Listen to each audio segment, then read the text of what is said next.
Sa itinuturing na last frontier of the last frontier, walang iba kundi ang bayan ng Balabac sa Palawan.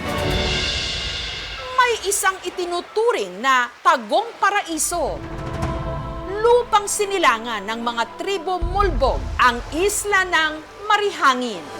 Napakagandang pamumuhay namin dyan sa isla. Mapuputi po yung mga buhangin at saka mapipino. Napakaswerte ko po talaga na nakatira po ako doon. Nakasanayan ko na po dyan sa isla. Dyan na nga talaga kami naglakihan.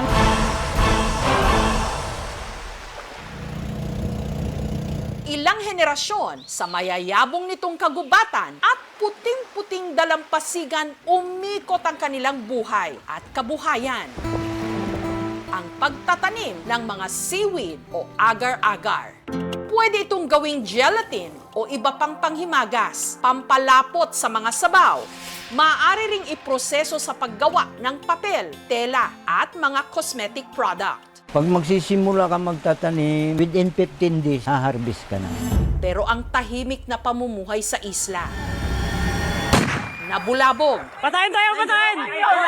Ibuhan niyo! Nang kamakailan lang, pinasok sila ng mga armadong lalaki. Baka pambaril na sila! Sige, barilin nyo kami! Sa amin ito! Barilin mo! Isa lang! Barilin mo! Lugar namin ito! Ang mga katutubo, pinagbantaan at tinutukan pa raw ng mga armas. Kaya kayo! Walang saktan dito! Yung iba, pinaputukan pa.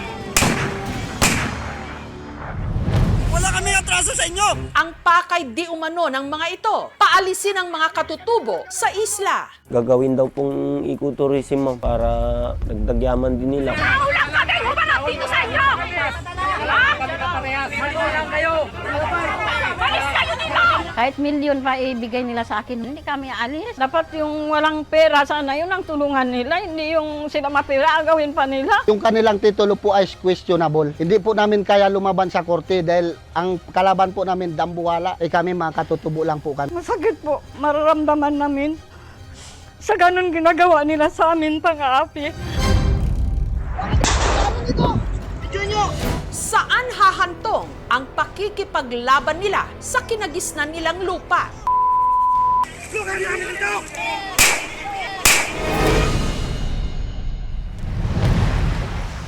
O hindi yan sa inyo! Bakit mamatay kami? Nangyari ang kaguluhan nitong June 29. Lugar namin ito!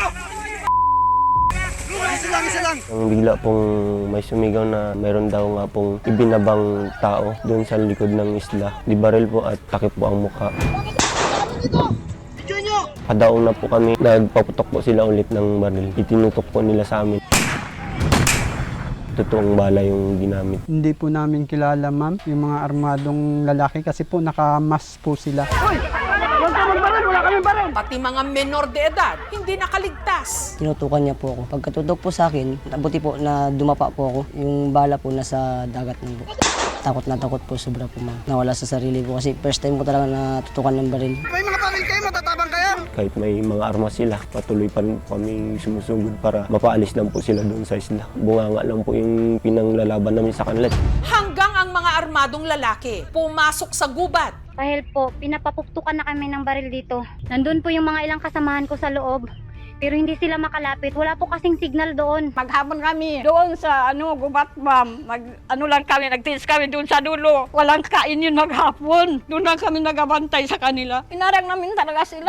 Humingi raw sila ng saklolo sa mga otoridad. Pero dahil sa layo ng isla, 5 oras pa raw silang naghintay bago ito nakarating. Di kung may nangyari sa amin, di na patay na kami bago nakarating yung rescue namin. Ang dahilan po nila, wala daw po silang sakyan. Nung dumating nga po sila, inaasahan namin na tutulungan nila kami ma'am. Pero nung doon na po sila, yung armadong lalaki na nagpapaputok, hinayaan lang rin po nilang makaalis.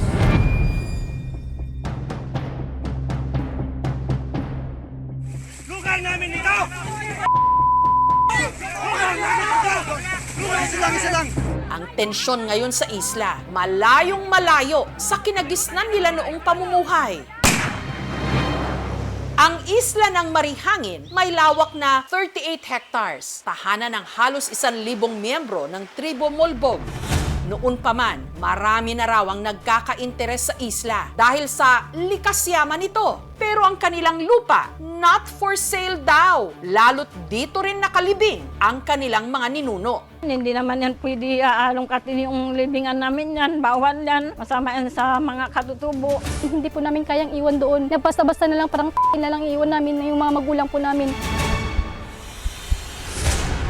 Ito po ang patunay na sa pangalan po ng aming mga ninuno ang nasabing isla. Sa ipinakita nilang dokumento, nakasaad na ang Isla Marihangin pagmamay-ari ng isang nagngangalang Hatib Isa. Luluko po yun sa sahid ng nanay ko. Nag-issue na rin daw ang Department of Agrarian Reform ng Notice of Coverage taong 2014. Yun po ay programa ng CAR. Yung mga lupa ipamahagi na po sa mga mahirap na magsasaka. Pero laking gulat daw nila nung nito lang nakaraang taon ang mga taga-tribo pinapalayas. Ang isla raw kasi nabili ng isang pribadong kumpanya. Itong 2023, nagpetisyon po yung kumpanya. Isang taon lang, lumabas po kagad yung desisyon na in-exempt na nila sa notice of coverage. Gagawin daw pong ecotourism, ma'am. Dagdagyaman din nila. Sa Marihangin, bahagi siya ng 25,000 hectare White Beach Tourism Plan. Ang Boracay ay 2,000 hectare. This is 12 times larger. From Boracay, the 2 million tourists every year. Ang sikip-sikip na. Pumunta sila ng El Nido and Coron. Dami na rin tao. Ang tao, papunta na ng South, Balabac. Kaya minamadali na ang pagpapalaya sa mga tao para ma-develop na yung lugar. Noong 1984 po, lumalabas sa talaan ng Register of Deeds. This is a private property of a private individual. Hinihiling nila na itong mga lupain na pumapaloob dito sa Marihangin ay ilabas sa saklaw ng programang Comprehensive Agrarian Reform Law. Inalmahan ito ng tribo. Agad silang nag-apela sa Department of Agrarian Reform. Nung nagbalidisyon sila itong 2023, natuwa po kami dahil akala namin mapamahagi na sa amin yung lupa. Pero kabaliktaran pala. Pagbalik nila doon, kasama na po yung mga tauhan ng San Miguel Corporation at nag-aalok na po sila ng pera sa amin. Nakakapanginig ng laman. Siyempre, sinasabi nila sila daw ay may titulo dahil yun po ay kinikilala ng batas. Ang sa amin lang naman, kilalanin din yung karapatan namin dahil mula pa nung time ng mga ninuno namin, nandyan na sila. Nais po naming pabulaanan muli ito. Wala pong sabwatan na nangyayari, kundi ang nangyari lamang po dito ay yung validation. Nag-conduct ng joint validation activity para alamin kung ano ba talaga ang estado. Itong lupain na ito, hindi namang angkop pang agrikultura yung isla sa kadahilanan na ito'y walang potable water at ito'y napapalibutan ng buhangin at binubuo ito ng forest at corals and mangrove area. Inaalis na natin ang lupain sa Marihangin Island sa saklaw ng Comprehensive Agrarian Reform Law. Kung talagang ancestral domain nga po nila ito, medyo malalagay na rin po sa alanganin ang pag-issue natin ng Notice of Coverage. Lahat ng mga ancestral domain ay hindi na pwedeng isaklaw pa sa programang Comprehensive Agrarian Reform Law. May ipinakita rin daw sa kanilang waiver. Nagsasabi na isinalin daw po yung karapatan ng aking mga magulang doon sa mga taong nakapangalan sa titulo. Ito, pinapasinungalingan po natin to. May mga pumirma na hindi namin kamag-anak, so wala po siyang karapatan magpirma sa affidavit of waiver. Isa sa mga pumirma sa waiver, ang dating opisyal ng barangay na si Toto. Bagay na kunukwestiyon ng mga residente. Si Toto Isa, hindi rin po Isa ang ginagamit nitong apelyido. Kalon po ang ginagamit niya. Hindi po namin alam kung kaninong matamark itong ginamit nila. Tapos nakalagay din po dito na nagsasabi si Hatib Isa daw namatay noong 1930. Kung namatay po siya sa mga panahong yan, paano niya po makunan ng tax declaration 1945 hanggang 1963? Habang ang dalawa sa 8 anak ni Hatib Isa, wala raw pirma o thumb mark sa waiver. Ibig sabihin, yung karapatan nila sa isla, sa kanila pa rin. Nag-uumpisa na yung kalbaryo ng buhay namin. Yung malaparaisong pamumuhay namin, unti-unti pong nalulusaw dahil po sa mga pananakot nila sa amin. hinaharas na kami dyan. Pinapadala na nila kami ng demand letter. Kung hindi daw kami aalis dyan, ay sasampan nila kami ng kaso at pagmumultahin kami ng 2 milyon. Ang mga residente, di umano, inalok pa raw ng mula 75 to 100,000 pesos para lisanin lang nila ang isla. Kahit milyon pa ibigay nila sa akin, ma'am. Hindi ko kailangan yun. Di bali mag 1,000 na lang po kikitain namin kada buwan. Basta maganda lang ang pagkain namin. May angganan po yan. Yung isla namin wala pong angganan. Hanggat nandiyan kami, meron kaming makakuha ng kabuhayan. Pero dahil sa hirap ng buhay, si Jason bumigay, nakatanggap siya ng pera at lumipat sa mainland. Pinatayo namin na bahay.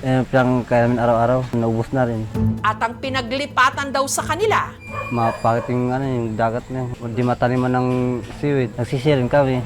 kaya sina Jason kinalaunan bumalik din sa Isla Marihangin. Sige, barilin nyo kami! Sa amin ito! Samantala, matapos ang nangyaring engkwentro sa isla nitong mga nakaraang araw, ang mga residente may napapansin pa rin daw na mga armadong lalaking umaaligid sa kanila. Nandito po yung mga armadong kalalakihan. Kaya ang grupo ni na Mark Anthony na umaasa sa pagtatanim ng agar-agar sa tuwing sila'y pumapalaot. Hindi naman po makapokus ng paghanap buhay kasi yung isip namin doon po sa mga pamilya namin sa isla. Lupain po ng aming ninuno yun, pero bakit pinipilit nilang angkinin? Kanino po kami hihingi ng tulong? Sa totoo lang, napakahirap na po ang sitwasyon namin ngayon, pero mas lalo pa kaming pinapahirapan. Pero sino ba talaga ang mga armadong lalaki na sumugod sa Marihangin? Sinasabi nila sila ay gwardiya ng kumpanya. Pag tinatanong namin, sila daw po inutusan ng San Miguel Corporation para bantayan daw po yung isla na yun. Nangangamba rin ba kami ng ganun na may bantay sa amin, na may armas sila? Masakit po, mararamdaman namin sa ganun ginagawa nila sa amin, pang-aapi, sa mahirap. Lugar namin ito! Alisin lang nila kami doon, sariling lupa namin. Kung tutusin, yan lang po ang meron kami. Yung kanilang titulo po ay questionable. Hindi po namin kaya lumaban sa korte dahil ang kalaban po namin dambuwala. Sana po maging patas din po yung gobyerno para sa amin. Hindi po kami nang agaw, kami po ang inaagawan. Sinubukan ng aming team na kuhanan ng pahayag ang San Miguel Corporation kung may kaugnayan nga ba sila sa mga armadong lalaki na di umano ng gulo sa isla. At sa reaksyon nila sa di umano, questionabling titulo na ipinupronta raw sa mga katutubo. Pero hindi sila sumagot. Anong tsansa nitong mga maliliit na mangingisda natin, mga seaweed farmers natin? Yung Supreme Court marahil, the Court of Public Opinion, hopefully, kung lumawak po yan, na mapaalam ito sa 118 million population natin. The area is part of the ancestral domain claim of the ICC's IPs. Ibig sabihin nito, ma'am, na-prove na ng ICC's IPs sa komisyon na talagang silang may claim dyan. As per information po kasi natin, may 4 po palang titulo dito po sa Sitio Marihangin. And based po sa IPRA, the Indigenous Peoples' Rights Act, under Section 56, ginagalang naman po yung mga previous rights over the area. Kung talagang titled na yung area, yung mga natira po dyan, i-claim pa rin po yan ng mga katutubo, including the waters. Ang NCIP naman po, proper din po yung aming assistance. Kasi pagdating natin sa pagtulong, syempre IPs lang talaga yung ating mandate. As a rule, ang may hawak ng titulo at kung sino nakapangalan sa titulo, siya ang may laban doon. Kung valid ba or tampered, kailangan isubmit yan further investigation. Sana po matulungan kami bilang katutubo. Sobra-sobra na po ang pang-api sa amin. Kung hindi po naririnig ng ating pamahalaan, kami po'y nananawagan na sana mapansin po yung issue namin. Pagdating sa legal na paraan po, wala po kaming kakayanan, wala po kaming pangbayad sa abogado. Pinipilit namin po talagang lumaban sa paraan na alam namin yung wala pong bahas. Samantala, may ilang mga NGO o non-government organization na nakipag-ugnayan ngayon sa Tribo Mulbog. Yung Ateneo Human Rights Center, nag-uumpisa ng magpayag ng suporta. 3 bishops ng Palawan, kakampi na natin. At unti-unti nilang kakausapin ang Catholic Bishops Conference of the Philippines. Yung mga lawyers natin ngayon, yan ang tatrabahuin nila, no? Kasama ang Commission on Human Rights, paano mapakansila yung mga peking titulo na yan. Kahit ano pagawain nila sa amin, paghaharas dyan, hindi kami alis. Hanggang siguro mamatay na lang kami. Ipaglaban namin talaga ang karapatan namin. No man is an island. Kaya ang mga miyembro ng Tribo Mulbog umaasang mapapakinggan ang kanila raw mga munting tinig. At makarating sa mga kinauukulan ang kanilang pakikipaglaban sa kanilang lupang sinilangan. Isa lang, isa lang.